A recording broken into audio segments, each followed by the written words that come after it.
Right now on the Student Review, alleged embezzlement lands one Mississippi mayor and a former city clerk behind bars tonight. Learn where it happened coming up. Also tonight, the campus and community surrounding Delta State University continues to heal following the death of student Trey Reed. We'll show you how the university is coming together to honor his life this weekend. Plus, report cards are out as we learn how your child's school district performed over the past year. We'll break down the full story coming up right now on the Student Review News. Yeah, we're going to show you your weather, your forecast, how it looks outside, your weather coming up. Live from the WLBT studio in Jackson, Mississippi, the Gray Media Training Center presents the Student Review News. Just in on the Student Review, a Northeast Mississippi mayor and a former city clerk are now in custody for allegedly embezzling funds. Thank you for joining us this evening. I'm Camillia Goodloe. And I'm Jackson Stroud. The state auditor's office arrested Brooksville Mayor Early Henley and City Clerk Shaquita Malone. They say Mayor Henley allegedly drafted checks that were made out to himself without a proper signature, and he also took withdrawal slips to a bank before pocketing money from the city's accounts. We're told Malone was a salaried employee who allegedly went into the payroll system and changed herself to an hourly employee to receive unauthorized funds. During the arrest, agents discovered Malone was not eligible to be employed as a city clerk because she is a convicted felon. If convicted, they both will face up to $5,000 in fines and up to 20 years in prison. We have new information now on a man who admitted to killing a mother and her daughter last year. During a court hearing this morning, Daniel Callahan pleaded guilty in Louisiana to avoid the death penalty. He is facing state charges here of capital murder, kidnapping, and sexual battery following his capture in Jackson. He is scheduled to be sentenced November 19th. A desperate search continues at this hour for a missing 3-year-old after her mother was found dead in Alabama. Hydes County Sheriff Tyree Jones says Shardae McGill was found in a shallow body of water. Her daughter, Janae McGill, is still missing. If you know where she is, please call the Jackson Police Department. A visitation service is today for Delta State student Trey Reed. The service started this afternoon at Bellflowers Missionary Baptist Church in Grenada and will end tonight at 5.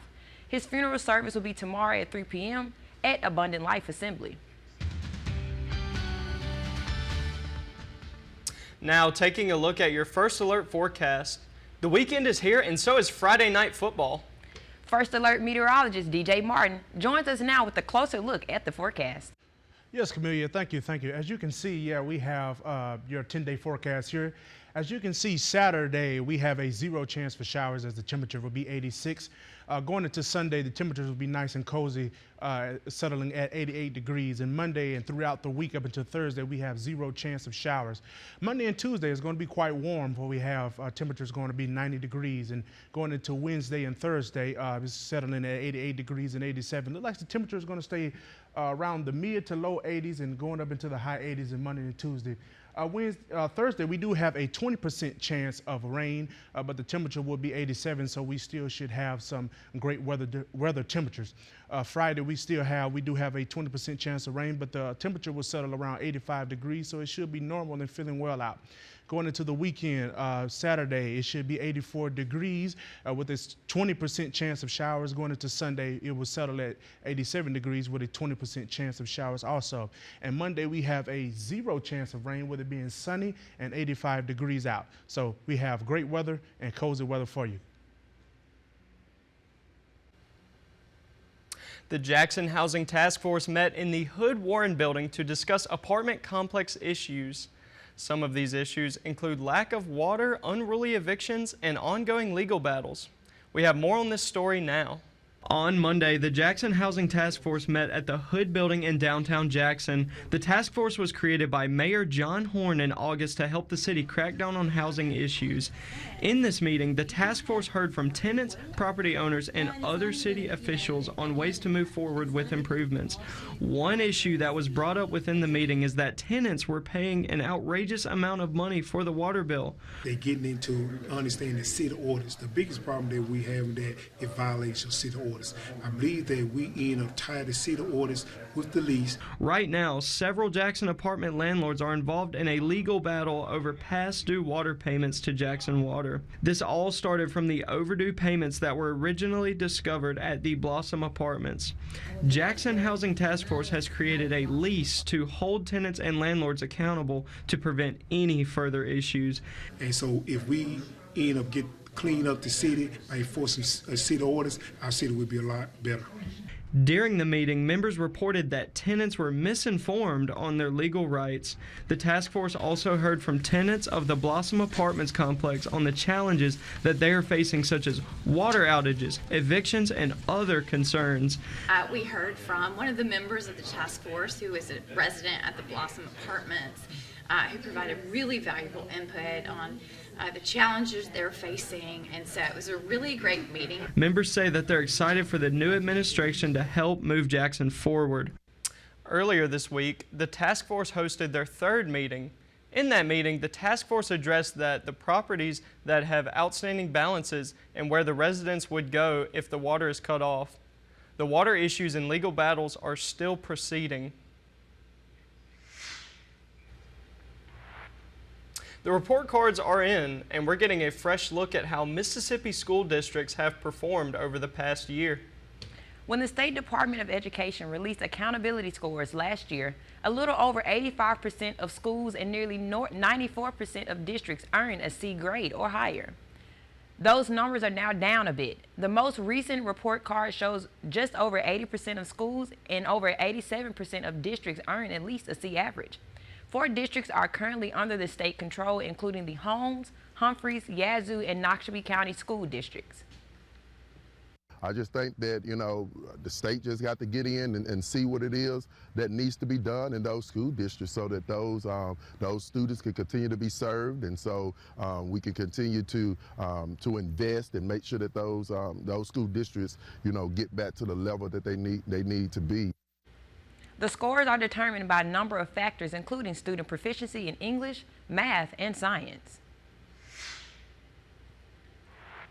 School choice has been a controversial issue at the state capitol, and lawmakers are expected to once again consider it a 2026. The House Select Committee on Education Freedom is gathering information ahead of next year's session. Supporters say it's about letting parents make decisions on what's best for their children, but opponents argue public taxpayer dollars should never flow into private schools that lack the same accountability measures. At its core, school choice, education freedom, it is the civil rights issue of our time.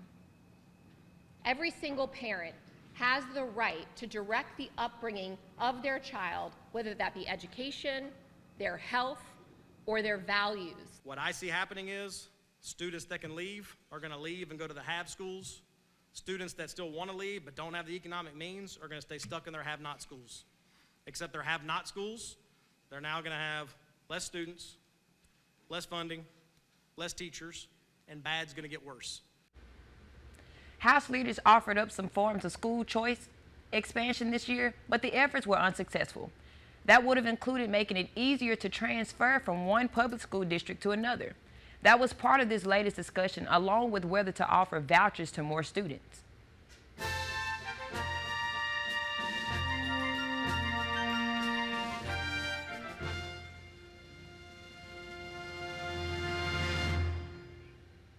We're looking back at this day in Mississippi history.